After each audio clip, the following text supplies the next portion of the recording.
Angelo is home to a higher than usual number of retired military veterans. And one of the vets who just returned from this year's honor flight to Washington, D.C. served during the Vietnam War.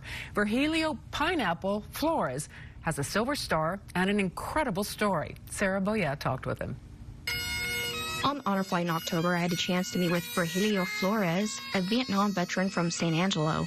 Sitting down with him after the Vietnam Memorial, I learned about his story of resilience and survival.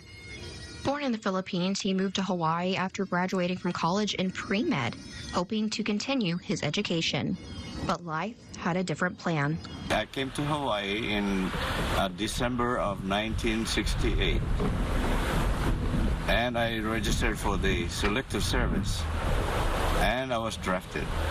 By May of 1969, I found myself training for combat at Fort Ord in California for 2 months basic training and under 2 months for advanced infantry training.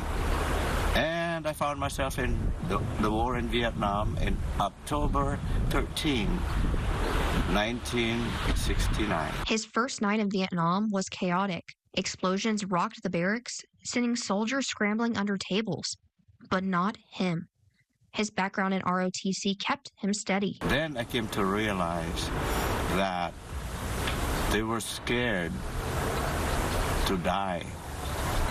And then all the time, there's no stopping it until they're out of Vietnam.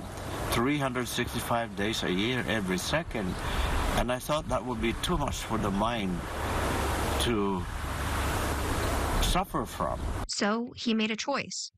One he says kept him alive. Then I thought, what if I consider myself dead? I don't have to worry about dying. And no more fear. And that's what I did from that time on. For the next year, Flores carried that mindset with him, and it eventually earned him a nickname he never expected. I asked him, why did you call me Crazy Pineapple? And then he said, that's because when there's a firefight,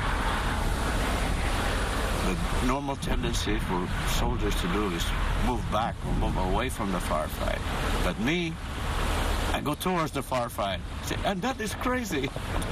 So I became the Crazy Pineapple. For his 365 days in Vietnam, Pineapple was never wounded, though he had more than a few close calls. But he'll tell you no one came home from Vietnam truly untouched. After returning to Hawaii, Flores became a naturalized U.S. citizen.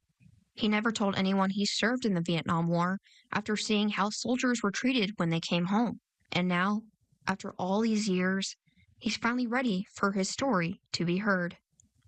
Boyette reporting.